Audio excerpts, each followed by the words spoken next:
Le président Trump donne 48 heures au Hamas pour restituer les dépouilles des otages sous peine de conséquences. Quelles seront les conséquences et leur impact sur les plans futurs pour Gaza? Netanyahou déclare qu'Israël fixera ses propres lignes rouges. Mais en coulisses, une lutte de pouvoir se prépare concernant Gaza et le contrôle réel de la paix. Alors, les États-Unis contrôlent-ils vraiment Israël? Nous couvrons tout et ne laissons rien de côté. Aujourd'hui, dans notre émission à 4 voix.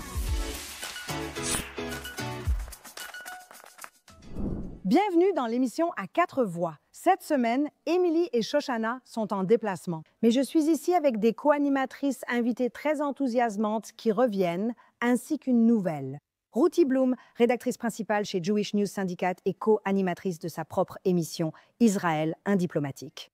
Bellamy Bellucci, mannequin, vient de défiler sur le podium de la Fashion Week de Tel Aviv et elle va tout nous raconter à ce sujet. Mais surtout, un défenseur d'Israël et nouveau co-animateur invité, David Lange. David Lange est le tout premier défenseur d'Israël. Je sais que tu n'aimes pas que je dise ça, mais directrice exécutive d'Israeli Cool, une plateforme incroyable qui découvre littéralement chaque jour la propagande et les mensonges du camp pro-Hamas. J'apprends chaque jour grâce à votre site. Gaza après la guerre. Sommes-nous vraiment en post-conflit? Ou bien la guerre continue-t-elle encore? Et que disent continuellement les Gazaouis? Regardez ça. En ce moment, les milices du Hamas mènent une campagne féroce contre tous ceux qui s'opposent à eux ou contre ceux qui avaient des comptes à régler avec eux pendant la guerre ou qui ont soulevé le moindre point de désaccord avec le Hamas. Là, ils patrouillent dans des pick-up Toyota armés et malheureusement, tout laisse à penser qu'ils pourraient rester à Gaza pendant longtemps. Dans la deuxième phase, le Hamas va réprimer de nombreuses familles opposées à lui et à son idéologie sombre. Ses partisans vont imposer sa domination. Ils essaient de contourner l'administration américaine et de la tromper. En prétendant vouloir se désarmer et se retirer de la scène. Mais en réalité, le Hamas mobilise et arme des gens en échange d'argent. Le plus douloureux pour nous, les Gazaouis, c'est le soutien inconditionnel au Hamas venant de l'extérieur.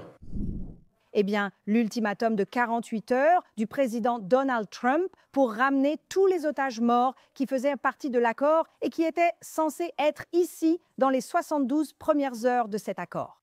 Ils ne sont toujours pas revenus. Trump menace JD. Vance ne donne pas vraiment de calendrier. Alors, que se passe-t-il? Et je suis ravie d'analyser tout cela avec un panel vraiment très intelligent. Maintenant, nous parlons de beaucoup de rumeurs différentes. Ruthie, tu étais au bureau du Premier ministre, donc tu sais que parfois, la réalité, ce qui se passe en coulisses et ce qui se passe dans les médias sont deux choses complètement différentes. Mais les gens parlent d'un plan coucheur qui impliquerait deux Gaza. La Gaza qu'Israël continue de contrôler, où ils vont reconstruire et où il y aura des investissements. Et puis la Gaza du Hamas qui, quoi? Est-ce qu'ils se sont rendus, ont abandonné? On ne peut pas s'en débarrasser. Est-ce qu'ils vont faire venir des forces hostiles pro-Hamas comme les Qataris et les Turcs? Dieu nous en préserve. Est-ce qu'on va avoir les Saoudiens ou les Émiratis? Des gens qui savent vraiment comment déradicaliser. Sont-ils vraiment prêts à lutter contre ces terroristes islamistes? Tu en penses quoi, Ruthie? Eh bien, je ne pense pas qu'il va y avoir deux Gaza, comme tu l'as décrit.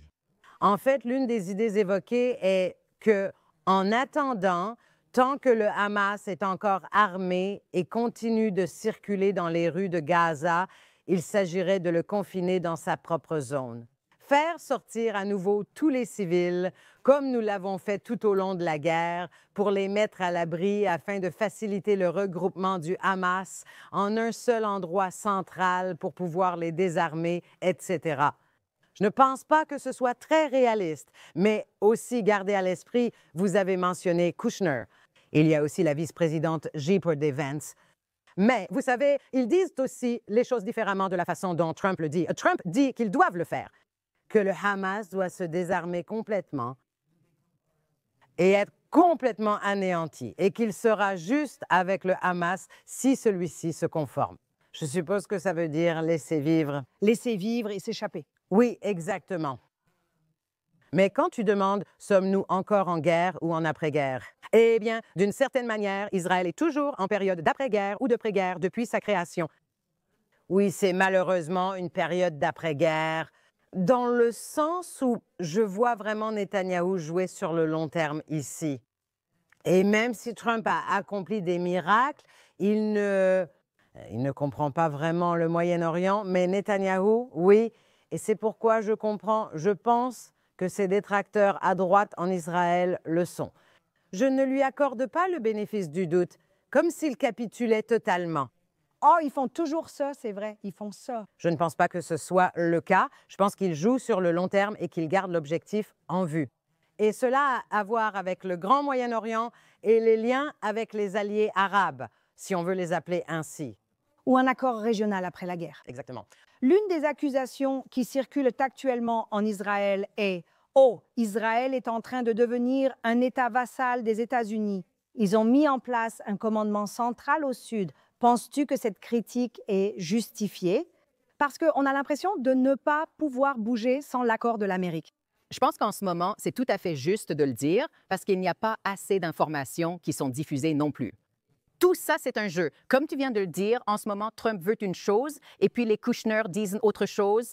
En tant qu'Américaine, je vois ça et je me dis, ça ressemble à un projet immobilier. De quoi tu parles? Deux Gaza différents? Donc, à un moment donné, comme je l'ai dit la semaine dernière, Israël doit faire ce qu'il a à faire et c'est pareil pour le reste du monde. Il considère qu'Israël, tu sais, est inutile ou très faible sans l'Amérique. C'est une chose en termes de stratégie et de s'assurer que nous avons une puissance énorme, qui est les États-Unis d'Amérique en Occident. Mais à ce stade, est-ce à notre détriment? Penses-tu que c'est le cas? Oui, car actuellement, nous sommes en cellule de détention dans un espace d'attente. Parce qu'au final, 48 heures, 72 heures, cette personne dit cela. C'était « Et si tu essayais de comprendre ce qu'il faudrait pour que tu récupères tous ces corps? » Désarmez le Hamas, arrêtez de le dire, faites-le vraiment. Peut-être que la conversation changerait, car actuellement, on se demande tous, est-ce vraiment ça ou non? J'ai l'impression que ce pourrait être ainsi, mais tout ce qu'il montre n'est que du vent. David, tu en penses quoi? Penses-tu qu'on puisse désarmer le Hamas et qui le ferait à part les forces de défense israéliennes? Oui, eh bien, tout d'abord, merci de m'avoir invité. Je voulais juste souligner que je me sens très honoré d'être l'un des seuls hommes australiens à participer à cela chaque jour. Tu es peut-être le seul Australien. Pour être honnête, je voulais juste le dire, pour revenir à ta question. Tout d'abord, juste pour parler de l'idée que nous pourrions être un État vassal. Je ne suis pas d'accord avec toi, Bellamy. Les États-Unis influencent Israël sans le contrôler totalement.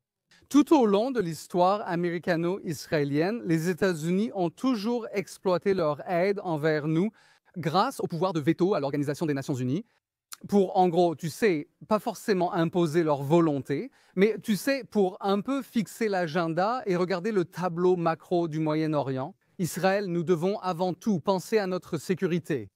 Je crois que Bibi a dit quelque chose de très intéressant plus tôt cette semaine. Il a dit que lorsqu'il va en Amérique, les détracteurs disent « Oh, regardez, l'Amérique s'incline devant les Israéliens. » Ici, en Israël, c'est l'inverse. Regardez, vous vous inclinez devant l'Amérique. Maintenant, je ne pense pas que qui que ce soit s'incline devant qui que ce soit. C'est simplement la réelle politique de la situation. Et je pense, vous savez, encore et encore, vous vous souvenez du fameux incident avec Menahem Begin et comment il a remis à sa place, je crois que c'était Biden à l'époque. En gros, vous savez, nous ne serons jamais le juif au genou faible. Je pense que pour la sécurité, nous savons naviguer cette zone délicate avec les États-Unis. Et je pense qu'avec le président Trump, il nous donne un peu de marge de manœuvre. Maintenant, pour ce qui est du délai de 48 heures, ou plutôt de l'ultimatum, oui, les choses sont un peu floues, mais je crois que c'est voulu. On a ici une dynamique de bons flics, mauvais flics. Trump est l'ultime négociateur et homme d'affaires. Et donc, il sait comment mettre la pression. Il met la pression, je pense que Vance, il arrive. Il veut voir que les choses sont plus pratiques. Comme l'opérateur. Ouais, et comme si les choses pouvaient vraiment être mises en pratique. Maintenant, tu as tous les alliés régionaux, tu as le Qatar, l'Égypte. Tu ne peux pas les mettre à l'écart par rapport à ce plan. Donc, je pense qu'en plus, je ne crois pas que le Hamas, même s'il y a beaucoup de guerres psychologiques, tu sais, des gains de guerre, la guerre en cours, en ce qui concerne l'emplacement des corps, ils disent qu'ils ne savent pas. Je n'y crois pas. Ils savent où se trouvent tous les corps. Tu penses qu'ils ne savent pas vraiment? Je pense qu'ils savent peut-être où se trouve la majorité d'entre eux. Oui, la majorité, mais le 7 octobre, d'autres groupes terroristes ont aussi pris des otages, donc ils ont pu être perdus. Je pense que Trump laisse de la marge de manœuvre et que Vance joue le bon flic. Nous avons laissé une marge de manœuvre. Je pense qu'on joue un peu le jeu sur le long terme, comme cela a été dit. Oui, je viens juste... Enfin, j'espère que tous les corps reviendront. Je suis d'accord avec toi, tu sais. On ne sait jamais s'ils savent où ils sont tous. Je pense qu'ils jouent encore un jeu psychologique et essaient de pousser. Quand Trump a parlé, ils ont tenté d'apaiser et disent chercher et ramener. Ce que je me demande, c'est ce qui va réellement se passer le lendemain, une fois sur place et tous les corps retrouvés. Que se passe-t-il?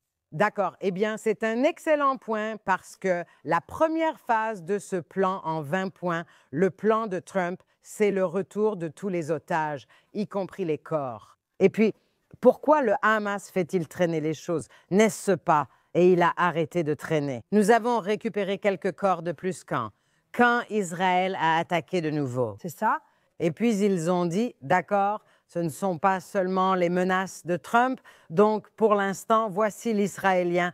Les services de renseignement israéliens estiment que le Hamas sait où se trouvent au moins 10 de ces 13 corps et que nous savons aussi où ils sont.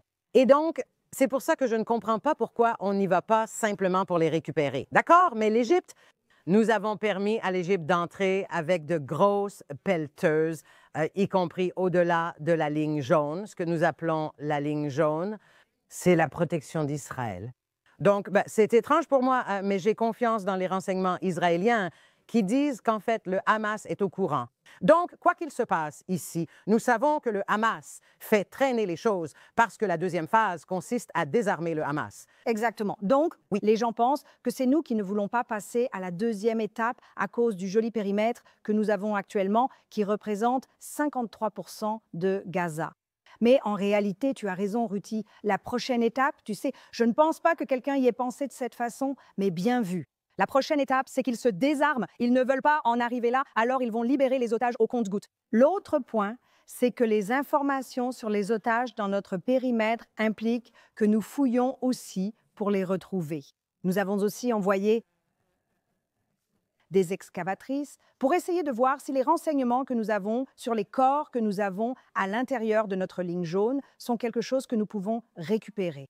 Mais le désarmement, c'est quelque chose que je ne vois tout simplement pas. Qui et comment nous allons le faire? Bellamy?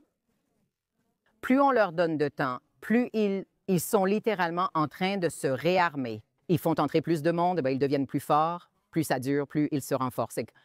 Donc, c'est tout à fait compréhensible que, d'accord, c'est ça le problème. Et ils gagnent du temps. Mais ils ont aussi du pouvoir à ce moment-là parce qu'ils deviennent de plus en plus nombreux. Donc, à tout moment, d'accord, très bien.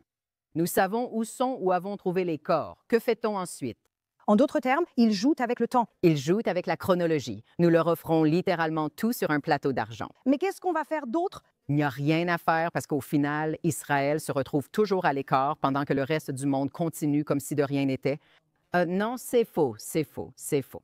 Mais toute cette histoire en deux temps sur la façon dont nous sommes devenus des parias dans le monde, bien plus qu'avant. Et surtout au 21e siècle, quand tout est littéralement à portée de main, tu sais, en un clic. Et il y a des enfants qui grandissent avec ce genre de mentalité absurde. Des enfants instruits partout dans le monde qui tiennent ce genre de discours, c'est vraiment effrayant pour quelqu'un comme moi qui a grandi là où j'ai grandi et qui a dû écouter et vivre tellement de choses différentes. Même avec le langage de l'apartheid, l'entendre d'un autre, c'est... Est-ce que tu ressens ça en tant que Sud-Africaine? Est-ce que tu ressens, parce que je pense que c'est de l'appropriation culturelle, cette calomnie sur l'apartheid, c'est une appropriation culturelle d'une histoire très douloureuse de l'Afrique du Sud qui a été en gros prise et utilisée de la mauvaise manière. Mais cela enlève à la douleur de Saddam. Absolument. Mais l'accord avait déjà été conclu, même avant cela. Vous savez, des personnes comme Arafat se rapprochèrent de la famille Mandela et de Oliver Reginald Tambo, et ainsi de suite. L'accord était déjà conclu à l'époque. Quand l'apartheid cessera, ce sera votre récompense. Non, c'est pourquoi il répète que nous ne sommes pas libres tant que la Palestine ne l'est pas. En grandissant en Afrique du Sud, j'entendais cela et me demandais « Je suis libre, alors pourquoi? Quel lien avec la Palestine? » Eh bien, c'est fou. Mais pour revenir à la conversation sur la propagande, vous avez le Hamas, vous avez des Palestiniens à Gaza qui disent que le soutien du monde au Hamas nous affecte en réalité. Ça nous tue. David, tu es dans ce domaine depuis plus longtemps que nous tous. Ce n'est pas un jeu. Oui, dans cette arène, Oui, mieux. tu as vu les choses empirer progressivement. Qu'est-ce qui te motive à te lever le matin? Qu'est-ce qui me motive à me lever le matin? Oui, tu fais cela sans relâche, jour et nuit. Tu le fais depuis des années. Je pense que la plupart des gens qui regardent depuis le 7 octobre connaissent déjà la réponse. C'est un impératif de se lever chaque matin pour combattre ce cancer qui a métastasé depuis longtemps. Je l'ai peut-être réalisé plus tôt que d'autres, mais désormais tout le monde comprend que ce n'est pas un jeu et que la situation dépasse l'entendement. Le monde a basculé, vraiment. Pour revenir à ton sujet, ce n'est pas une appropriation culturelle, mais une appropriation de la terminologie des droits de l'homme. Cela a commencé à Durban avec une stratégie. Même dans les années 70, avec le KGB et la mouvance néo-marxiste actuelle, ce cancer a métastasé. Ils ont récupéré tous les droits de l'homme, pas la technologie, mais la terminologie, l'apartheid, le génocide, tous ces mots à la mode. Et ils les ont transformés en armes contre les gens. Nous sommes des parias, car considérés comme méchants. Voilà comment ils l'ont fait, progressivement. On pourrait penser que tout est arrivé d'un coup. C'est presque comme si tu pensais à des cellules dormantes, l'adore, comme des cellules physiques, mais aussi idéologiques. Et c'est tellement effrayant ce qui se passe. Et tout est en train d'être révélé maintenant. Et nous faisons tous partie de ce combat. Et c'est vraiment une question de vie ou de mort. Et pas seulement sur le champ de bataille, mais aussi idéologique, car des Juifs sont assassinés partout. Oui. Et ce qui est vraiment intéressant et tragique pour moi, c'est que les gens ne semblent pas faire le lien entre les choses. Vous voyez les terribles calomnies, les accusations de meurtre rituel contre Israël. Vous voyez l'antisémitisme monter, vous voyez l'islamisme monter. Oh, quelle coïncidence, parce que c'est ainsi que l'antisémitisme a toujours monté. Et pourtant, les personnes qui donnent une tribune à ces mensonges ne prennent pas la responsabilité de la montée de l'antisémitisme ou ne voient pas qu'il y a un lien. Oui, tout à fait. Encore une fois, cela montre la récupération de la terminologie des droits de l'homme. Car que se passe-t-il ici? Et c'est le type d'antisémitisme le plus sournois, je crois, même plus que celui de l'extrême droite, parce qu'il se fait sous couvert des droits de l'homme. Donc, tu as l'impression d'être le gentil. Oui, et c'est un moteur très puissant. Si tu penses que tu fais quelque chose de bien pour le monde et que tu sauves des vies, ils le pensent vraiment, ils y croient vraiment, vraiment. Tu sais, beaucoup de gens de l'extrême droite, ils savent plus ou moins, tu vois, OK, ils ont leur idéologie et ils pensent que ce qu'ils font est bon pour leur race ou leur peuple. Oui. Mais ici, c'est plus vaste et je pense que c'est bien plus pernicieux. Je veux dire, je suis complètement d'accord. Et on voit aussi l'isolement d'Israël sur la scène internationale, avec la Cour internationale de justice et la Cour pénale internationale et l'UNRWA. Dieu merci pour Marc Rubio quand il s'est exprimé l'autre jour. Eh bien, il était ici. Je veux dire, nous avons eu, et c'est là, je suppose, que vient l'accusation selon laquelle Israël devient un État vassal. Parce que nous avons eu Trump, puis Kushner et Witkoff venus et repartis 2 fois. Ils adorent ce restaurant à Nahalat Binyamin et le Kempinski parce qu'ils y sont tout le temps. Il y avait Vance et Rubio. Ce week-end, Rubio logeait juste au coin de chez moi. J'ai vu les énormes voitures à Lorient et tu te dis, tu sais, et Rubio est monté sur scène et a dit oui. Des forces de l'Organisation des Nations Unies pourraient participer à la reconstruction ou à la distribution de nourriture à Gaza à l'avenir. Mais l'UNRWA ne peut pas rester dans le tableau, ce qui, honnêtement, a été la meilleure chose qui soit arrivée ici ces dernières semaines. L'UNRWA était complice et liée au Hamas. Et de nombreux employés ont participé au massacre du 7 octobre ou pris des otages. L'UNRWA ne va jouer aucun rôle là-dedans, d'accord? L'UNRWA ne va jouer aucun rôle. L'Organisation des Nations Unies est là, l'Organisation des Nations Unies est. Nous voyons leur travail, le Programme alimentaire mondial. Il y a aussi des organisations non gouvernementales à but non lucratif, des organisations d'aide humanitaire qui sont impliquées dans cela. Samaritains personne, il s'agit d'un regroupement de 8 à 12 groupes présents ici, dont les Nations Unies sur le terrain. Nous sommes prêts à coopérer avec eux si possible, mais pas avec l'UNRWA, qui est devenue une filiale du Hamas. Il est venu et il l'a dit. Et on a presque l'impression que peut-être l'administration, les nuances dans l'administration embrouillent les gens. Oh, absolument. Ce que nous savons, d'accord, c'est que J.D. Vance a les yeux rivés sur la présidence lors de la prochaine élection après la Et la primaire est... Trump. Et Rubio aussi. Et Rubio et J.D. Vance sont en fait dans des camps différents. Maintenant, J.D. Vance a modéré ses opinions plus isolationnistes. Oui. Rubio est beaucoup plus ouvertement pro-Israël, favorable à l'aide à Israël et considère Israël comme un allié. Tu sais, JD maintenant. Donc là et au sein de l'administration, il y a clairement deux camps, peut-être même plus de deux. Mais le fait est qu'il y a ceux dont les partisans sont plutôt du côté de ce qu'on appelle la droite woke. Je ne dirais pas la droite de Tucker Carlson, d'accord? J'en suis venue à conclure que c'est l'extrême droite, mais... Eh bien, pas si extrême que ça. Ce type, de mon point de vue, il essaie de raviver l'antisémitisme chrétien du Moyen Âge. Oh oui, c'est une tragédie, n'est-ce pas? Mais il n'y a pas de place pour ça aux États-Unis. C'est pour ça que je parle d'extrême, tu vois? Il y a des gens de droite qui sont peut-être plus isolationnistes et qui ne croient pas à l'interventionnisme. Ils disent que les néoconservateurs américains nous ont entraînés dans la guerre en Irak. C'est une réalité. Mais Rubio, et c'est pourquoi d'ailleurs, mais juste pour les néoconservateurs, la droite woke déteste vraiment. Ils ont soutenu Rubio lors de sa première candidature à la présidence et avant cela. Donc, il y a cette tension au sein de l'administration et c'est une chose. Mais l'autre, c'est l'ironie. L'ironie tragique concerne le Qatar. Tu parles après d'Urbain, ce n'est pas seulement d'Urbain, mais quand, tu sais, ironiquement, l'Union soviétique est tombée. Mais c'est dans son manuel que les Palestiniens, que les Arabes d'Israël avant l'État, puis après la création de l'État, ont puisé leur propagande et l'ont diffusée. Cette propagande ne visait pas seulement les Juifs et Israël, mais aussi l'Occident. Vous infiltrez les États-Unis, n'est-ce pas? Et vous les détruisez de l'intérieur. Le Qatar a endossé ce rôle. Le Qatar finance tout cela. Les mensonges et l'endoctrinement dans les universités à travers les États-Unis, l'Europe, les médias, Al Jazeera. Mais Al Jazeera est ouvert, tout le monde peut le voir. Mais elle agit de façon plus sournoise. Absolument. Elle finance diverses organisations dont l'identité et la localisation restent inconnues. Et nous savons probablement qu'en Israël aussi. Et le Qatar est devenu un médiateur dans cette guerre. Le Qatar héberge le Hamas, finance. Le Hamas est du côté du Hamas. Et donc, vous avez le Qatar. Naron n'agit pas seulement comme médiateur dans la crise des otages et la guerre, mais essaie aussi de jouer un grand rôle dans la bande de Gaza après la guerre. C'est inquiétant. Je suis d'accord. Obtenir une protection similaire à celle de l'OTAN des États-Unis pour les protéger des acteurs régionaux.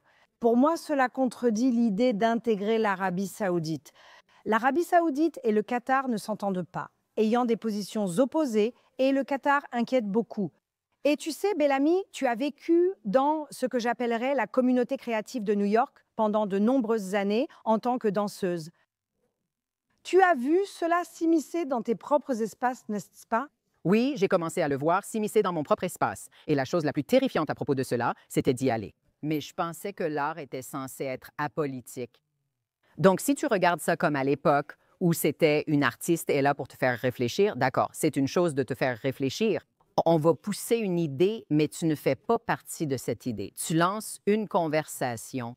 Non, c'est plus que lancer une conversation. Maintenant, ils vont te dire qui tu es.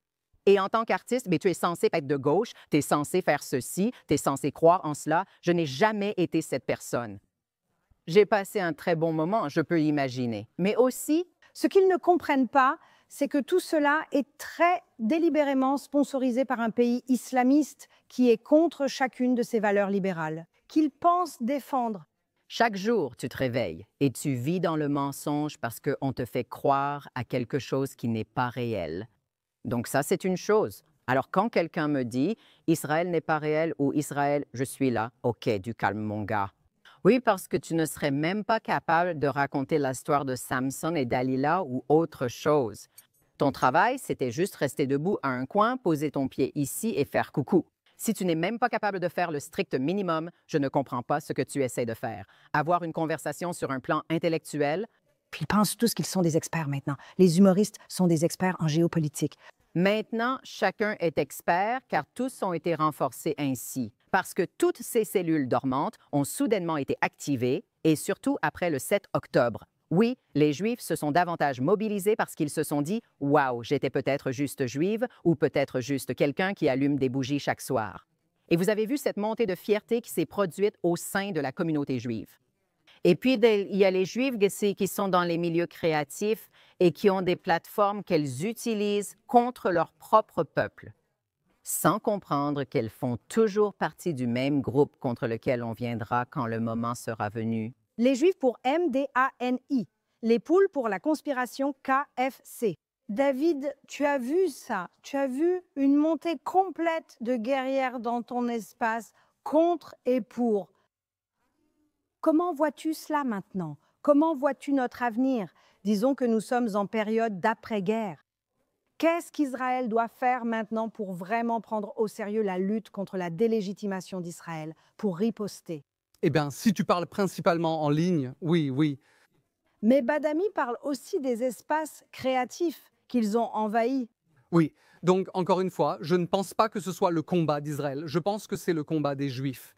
Mais plus que ça, c'est en fait le combat de l'Occident, pour revenir à ce que Ruti disait, ce qui est 100% correct. Donc, ce que je crois que nous devons faire davantage pour lutter efficacement contre ce qui se passe, c'est de replacer cela dans le contexte d'un combat pour l'Occident. Donc, il faut prendre du recul, nous devons prendre du recul, c'est sûr, et c'est très facile. Maintenant, c'est vraiment quelque chose que j'aime faire. Je n'aime pas du tout bloquer les comptes qui diffusent de l'antisémitisme. En fait, j'aime bien ces comptes d'une certaine manière. On interagit avec eux, j'interagis avec eux pendant un certain temps pour surtout les mettre en lumière, car ils sont leurs propres pires ennemis. Je veux que les spectateurs le comprennent. Oui, ils nous font un cadeau. Ce sont vraiment des personnes horribles. J'allais dire autre chose, mais je préfère ne pas jurer. Oh, on va avoir le mot salaud qui arrive. Immonde. Immonde. Le mot S est immonde. Ce mot est acide désoxyribonucléique, pas besoin de censurer. Donc je crois vraiment que, par exemple, on voit toutes sortes de défilés, enfin pas des défilés, des manifestations, oui d'accord, des émeutes, des manifestations, et ils sont, par exemple, vous savez, en train de brûler le drapeau américain en Australie, mon pays d'origine. Ils brûlent le drapeau australien. Mettez cela en lumière, car je constate qu'une majorité silencieuse s'active en même temps que nous. Il ne s'agit ni des grandes gueules, ni des bots sur les réseaux sociaux, mais de la majorité silencieuse. Et tout d'un coup, d'accord, peut-être que quand ils sont venus pour les Juifs, ils ne se sont pas mobilisés, mais quand ils voient qu'on s'attaque à eux, à leur Noël aux chandelles, chant de Noël aux chandelles, ils s'en prennent à leurs symboles culturels, ils s'en prennent à leurs emplois. Par exemple, des chauffeurs de camions à New York sont bloqués par des personnes allongées sur la route, empêchant la circulation. Ils commencent à être sérieusement agacés. Oui, le mot en paix, donc.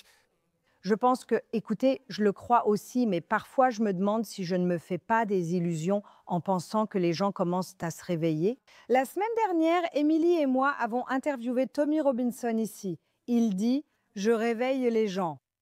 Est-ce que ce sera suffisant et à temps? C'est la question. Eh bien, j'ai une réserve par rapport à ce que tu as dit, David, et c'est que les gens, si tu prends les États-Unis, par exemple, les gens, ce que tu appellerais les Américains moyens, on ne les entend pas. Ce ne sont pas des bots, ils ne sont pas actifs, ce sont des patriotes déjà éveillés et informés. Et c'est pourquoi Donald Trump est président des États-Unis. Les gens éveillés, ça ne marche pas sur eux, et je vais vous dire pourquoi. Quand vous dites, oui, mais regardez, ils sont en train de, vous savez, profaner votre drapeau et ils ne veulent pas de sapin de Noël. Les gens éveillés disent, c'est bien, l'Amérique est un mauvais pays. Le drapeau ne me représente pas et Noël non plus, ni tout ça. Vous savez, pendant longtemps, ils abolissaient et disaient joyeuse fête, pas joyeux Noël. Donc, si vous me demandez, il y a les woke et il y a des gens qui passent, mais ils sont déjà éveillés. Donc, la question est, comment allez-vous vous battre? Qui va gagner? Mais nous savons que, politiquement du moins, cette culture, la culture que nous avons proposée, la culture. Mais les urnes, ben, c'est différent. Mais cela, c'est aussi produit en Israël. La culture israélienne est très à gauche et Netanyahou continue de gagner les élections. En Amérique, Trump. C'est vrai qu'il n'a pas gagné la deuxième fois après, mais vous savez, il y a eu des questions sur des bulletins volés, etc. Mais il a ensuite gagné de nouveau parce que la majorité de l'Amérique profonde et la plupart des gens sensés n'aiment pas ce radicalisme. Oui, donc nous voyons cela, nous voyons ce qui se passe en Argentine, nous voyons ce qui se passe en Grande-Bretagne, mais la culture, nous n'allons pas l'obtenir. La culture, je ne pense pas que tu pourras jamais remonter sur un podium en tant que mannequin avec une autre mannequin qui soit conservatrice ou pro-Amérique, pro-Israël. Ça n'arrivera pas. Mais ça ne veut pas dire que la majorité ne l'est pas. Donc, c'est la question. Comment convaincre les universités et les autres, vous savez, parce que ça ne devrait pas être une seule culture. Comment les artistes et écrivains l'expriment, je l'ignore. Peut-être que quand l'Amérique réalisera l'influence du financement étranger sur ses universités. Et j'imagine que le terrain d'essai de ce que vous dites, c'est ce qui va se passer la semaine prochaine lors des élections municipales de New York. C'est probablement un test de ce dont vous parlez. Même si New York n'est peut-être pas représentative de l'ensemble de l'Amérique, nous allons donc retenir notre souffle et voir ce qui va se passer. Mais le salaud de la semaine est une partie très importante de cette émission, alors allons-y. Bel-Ami, qui est ton salaud cette semaine, cher? Mon salaud, c'est Tom York de Radiohead pour qu'il dise « Quelle cabane! Il ne s'approchera pas à moins de 5000 miles du gouvernement de Netanyahou. » Comme je l'ai dit plus tôt, si l'art n'est pas censé être politique, pourquoi prendre une position politique? C'est spécifiquement politique, c'est une chose de ne pas être d'accord avec le gouvernement. Nous le répétons sans cesse. Quel lien avec les Israéliens? Les gens? Je vais vous dire pourquoi. C'est vraiment triste à entendre pour moi. J'ai lu que Tom York était plutôt pro-Israël. Pourquoi? J'ai lu l'histoire, c'est incroyable. Tu la connais peut-être? On a le même âge. En gros, quand Radiohead était là, un disc jockey très connu en Israël ne pouvait pas s'empêcher de passer leur musique. Ils ne pouvaient s'empêcher de passer leur musique au point que d'autres l'ont remarqué. Ils sont devenus populaires en Israël avant de l'être ailleurs. Et puis, ça s'est répandu. Et lui, au début de cette guerre, il était en fait sur scène en Australie et des gens ont commencé à crier des choses contre Israël. Il a quitté la scène en disant « Si vous ne voulez pas m'écouter, pourquoi ?» Car il était pro-Israël. Il a été poussé et harcelé dans un coin. Il évite de dire Israël ou les Juifs. Il parle donc de Netanyahou, ce qui d'ailleurs est exactement ce que cette autre idiote, Natalie Portman, répétait sans cesse. Je suis née à Jérusalem, mais je n'irai pas en Israël à cause de Netanyahou. Il y a toujours un grand méchant loup dans le monde juif, n'est-ce pas? On se moque de vous aussi. Dommage qu'il soit devenu un salaud, il n'était pas comme ça au début. C'est ça, et surtout parce qu'il a toujours été quelqu'un de ferme sur ce point.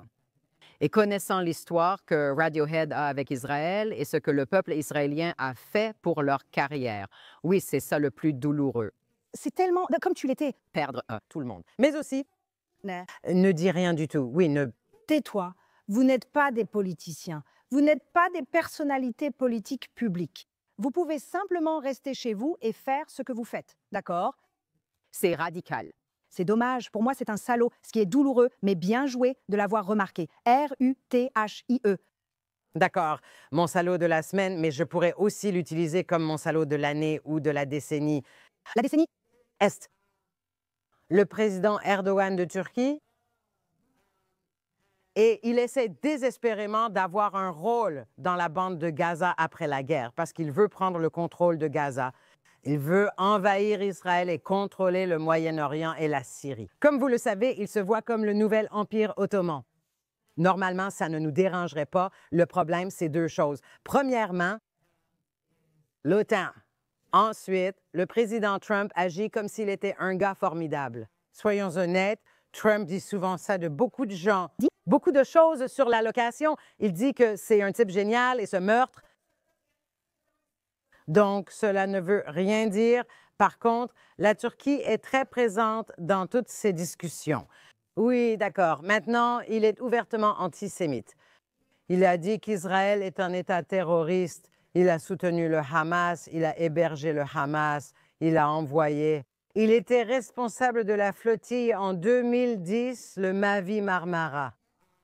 C'est un homme mauvais et il ne devrait avoir aucun rôle dans tout ce qui concerne le désarmement du Hamas ou la création d'un nouveau Moyen-Orient. Et dernièrement, je veux juste dire qu'en Turquie, d'ailleurs, il y avait une effigie de Netanyahou pendue à une grue par le cou.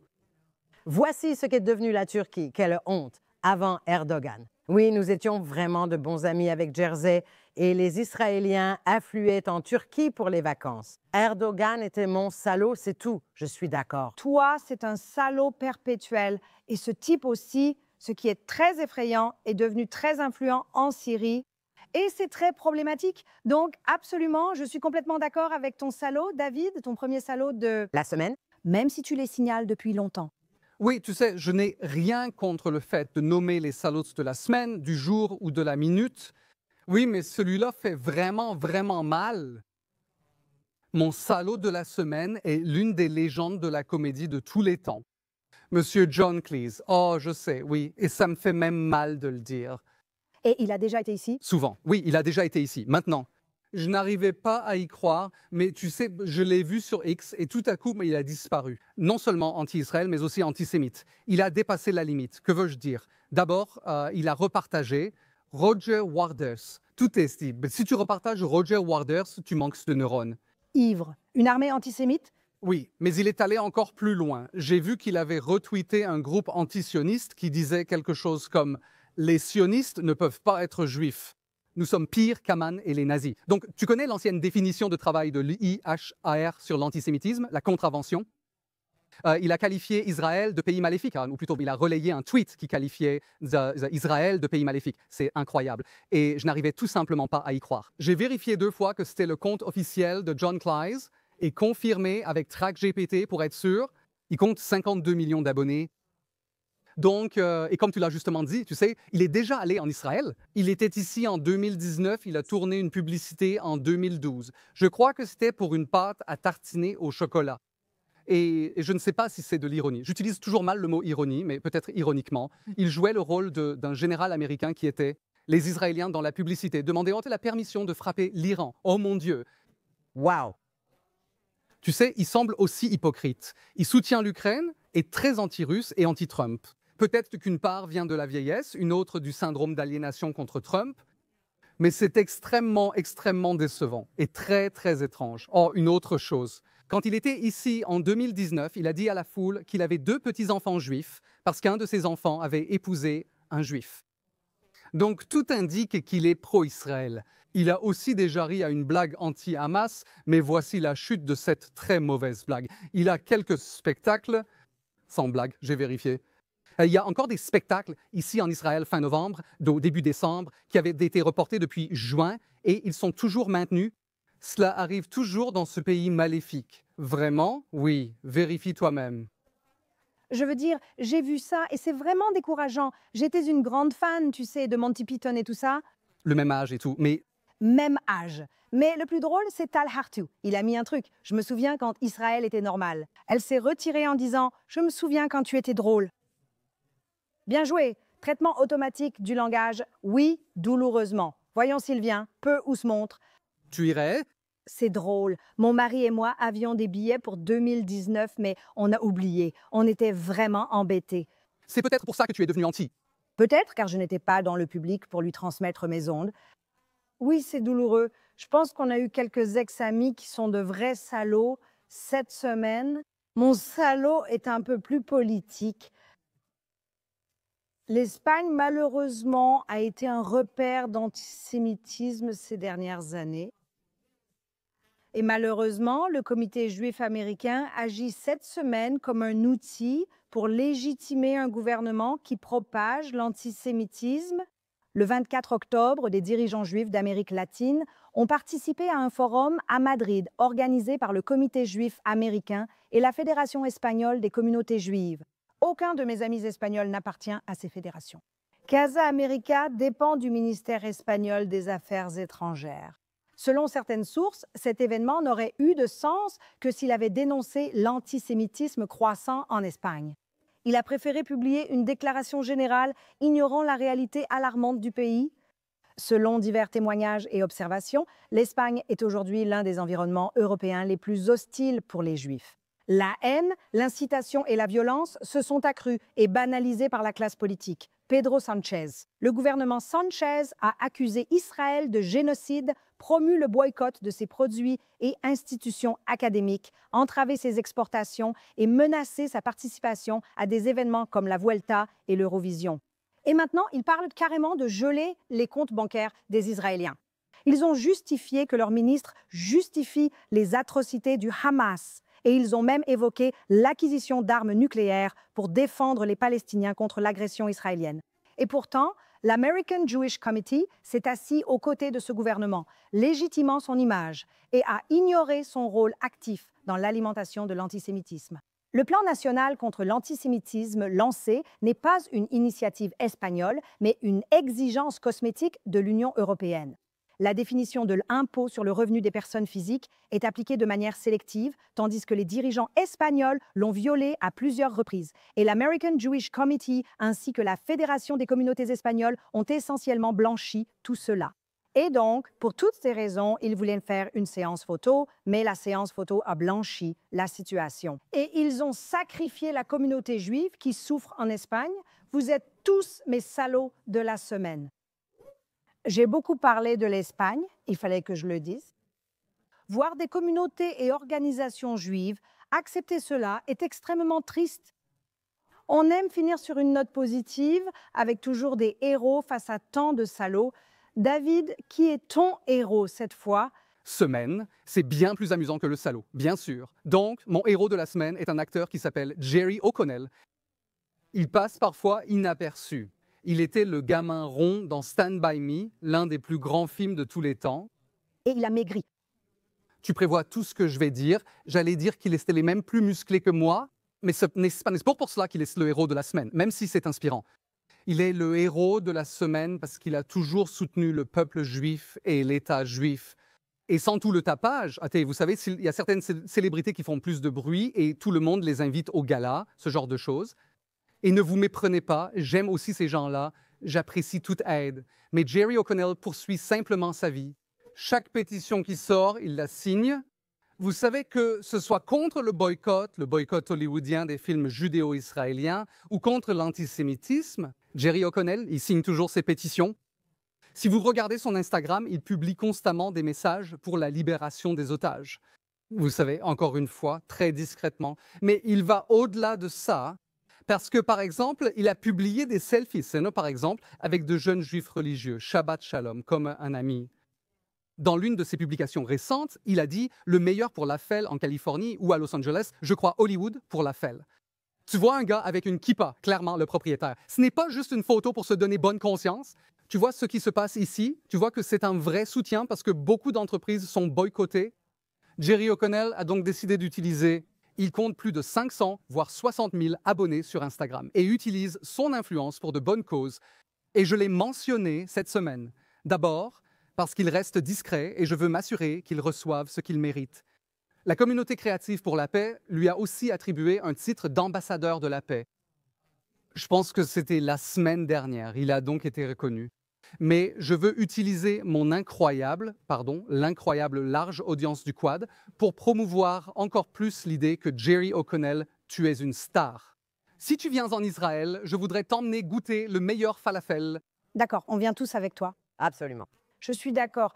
Comme tu dis, il restait discret, il voulait juste être un ami, c'est tout ce dont on avait besoin. Il l'assume. Il ne politise pas, il reste neutre. Ami, c'est un bon gars. C'est un chic type, merci. Un vrai héros, Ruti. Qui est ton héros cette semaine? D'accord, mon héros, c'est Eitan Moore. C'est un otage récemment libéré qui a passé les 2 dernières années dans les tunnels, les cachots du Hamas. Maintenant, son père a déjà été mon héros dans votre émission. C'est vrai. Son père a fondé quelque chose appelé le Forum Tikva, et c'est distinct du Forum des familles des otages. Ces deux-là, il y a une division parmi les familles des otages, entre ceux qui pensaient que les manifestations et les cris « nous devons arrêter la guerre et nous détestons Netanyahou » aiderait les otages à rentrer chez eux. Un autre groupe affirmait « Non, cela encourage le Hamas ». Eitan Moore a été libéré et son père a passé la guerre à critiquer les manifestations dans la rue et à dire cela prolonge la captivité de nos enfants à Gaza, leur enlèvement, leur captivité à Gaza. Et les autres de famille l'ont vilipendé et ont dit « Tu n'aimes même pas ton fils, tu te fiches qu'il sorte ». Ils l'ont vilipendé pendant 2 ans. Quoi qu'il en soit, Eitan rentre enfin à la maison et c'est vraiment magnifique et son père pleure dans ses bras. Il ne se souciait pas de son retour à la maison. Et Eitan vient de donner une interview dans laquelle il a dit que son ravisseur lui avait dit « S'il y a un accord, tu rentreras chez toi en premier. Parce que tes parents ne sont jamais à ces manifestations. Oui, ils ne nous sont donc pas utiles. » Et Eitan, pendant 2 ans entiers, il n'a rien entendu. Il n'a pas vu son père dans les rues. Et il savait, il disait, mais il ne ressentait pas qu'il ne l'aimait pas et ne se souciait pas de lui. Il savait et il a persévéré et il avait foi en ses parents et en Dieu. C'est pourquoi c'est mon héros cette semaine. Waouh, oui, c'est dommage que toute cette histoire ait été politisée. Et c'est dommage que le Forum des familles d'otages a pris cette décision et obtenu la libération de leurs enfants. On ne peut pas juger ceux qui manifestent, mais renverser le gouvernement faisait aussi partie de ce marché. Et ça, c'était une erreur stratégique. Mais Eitan Moore, je l'ai rencontré, et oui, et cet homme est resté inébranlable tout le temps. Zvika, c'est le fils. Donc Eitan est le fils, Zvika. Ils sont formidables et sa mère est aussi adorable. C'est vraiment une famille formidable. Merveilleux héros, belle amie. Qui est ton héros? Elisha Rabi. Quel homme.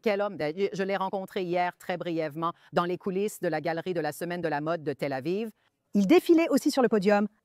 Il défilait sur le podium. J'ai adoré. Après la libération des otages, l'énergie a changé dans tout le centre de congrès. À chaque rencontre, je disais « Remercie-le pour le câlin. Il est tellement ouvert. » Je continuais à me rappeler ce que j'avais entendu dans la semaine, car ça tournait en boucle dans ma tête. Un extrait de lui, issu d'une interview, circulait sur les réseaux sociaux. Après 491 jours de détention, il a dit ne pas avoir le privilège de rester au lit et de pleurer. Oui, il a perdu ses filles et sa femme, il a choisi la vie. Il a choisi la vie. Et si tu veux parler de résilience, cet homme-là, je veux dire, tout le monde s'est levé pour l'applaudir et lui serrer la main. Le rôle de leader qu'il a endossé pour lui-même en ce moment. Pas seulement pour défendre Israël ou le peuple juif ou raconter son histoire, mais aussi pour montrer combien il est inspirant. Sans un mot, rien. Le genre d'homme qui peut simplement entrer dans une pièce et tu te dis « Waouh, tu l'as fait, nous y arriverons ». C'est quelque chose de puissant. Donc, c'est mon héros. Et son livre, Otage, est un énorme succès de librairie. Je suis tellement heureuse.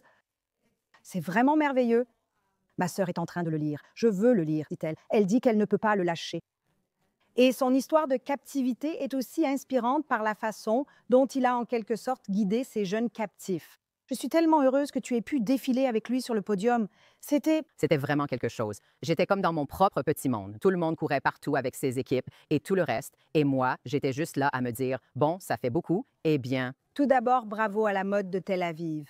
On t'a invité et on l'a invité lui aussi, je pense. En le voyant entrer au café, j'ai pensé, il a fait son choix. La littérature. Il venait juste de s'échauffer. Merci, beau héros. Mon héros pourrait être un peu controversé cette semaine. Je la connais, je la considère comme une amie. Elle est clairement une amie d'Israël. Et il s'agit de Michelle Bachmann, qui est elle-même pasteur. C'est une femme de Dieu. Et en fait, il y a de nombreuses années, elle s'est présentée aux primaires présidentielles du Parti républicain. Pour ceux d'entre vous qui s'en souviennent, c'est vraiment une femme merveilleuse. Elle a passé des années à voyager dans divers pays, notamment en Afrique, pour défendre Israël et ses relations. Et elle a participé à un panel cette semaine et a dit des vérités assez dures sur le cessez-le-feu et cet accord. Regardez simplement. J'étais très préoccupée en raison de la nature historique des relations que M. Wickoff et Jared Kushner entretenaient avec l'Arabie saoudite et avec le Qatar. Le Qatar est le principal financeur mondial du terrorisme, tandis que l'Iran est le premier État-nation lié au terrorisme. Alors qu'Israël est sur le point d'atteindre son objectif, nos envoyés Wickoff et Jared Kushner arrivent et disent « Attendez, arrêtez, vous ne pouvez pas gagner. Désolé, nous ne vous laisserons pas gagner. Maintenant, il y aura un cessez-le-feu, puis des négociations. Lors des négociations, Israël, tu ne contrôleras pas la terre. Et d'ailleurs, si les Arabes font tout correctement, il y a une chance qu'ils obtiennent leur propre État grâce à cet accord.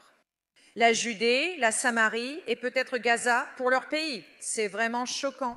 Que vous soyez d'accord ou non avec Michelle Bachmann, et je partage certains de ses propos, elle demande simplement pourquoi Israël n'aurait-il pas le droit de gagner? Pourquoi les gens empêchent-ils Israël de gagner? Et elle a aussi dit une autre vérité difficile, à savoir, vous savez, vous avez un secrétaire d'État, Marco Rubio. Pourquoi faut-il faire venir ces envoyés spéciaux supplémentaires, etc. Comme je l'ai dit, je ne suis pas sûre d'être totalement d'accord avec son analyse. Mais le fait qu'au sein de son propre parti et de son propre camp, elle a le courage de se lever et, en gros, de dire que quelque chose ne lui paraît pas clair et d'affronter ce qui va être un déluge de critiques pour avoir dit ce qu'elle a dit. Pour moi, cela montre simplement que c'est une femme très courageuse, qui reste fidèle à ses principes, qui ne se laisse pas troubler, qui ne se laisse pas embrouiller et qui place sans cesse Israël et la relation États-Unis-Israël en priorité. Michelle, nous t'aimons. Tu es souvent venue à Jérusalem. Nous avons réalisé un beau projet ensemble. Reviens. Et merci beaucoup de défendre la vérité. Merci. Bien, mesdames et messieurs, une autre semaine s'est écoulée et nous prions comme nous le faisons et nous le faisons chaque semaine. Nous avons terminé depuis le début de l'émission que tous nos otages rentrent, y compris ceux qui méritent des funérailles. Peut-être que cette semaine sera la bonne. Merci de nous avoir regardés.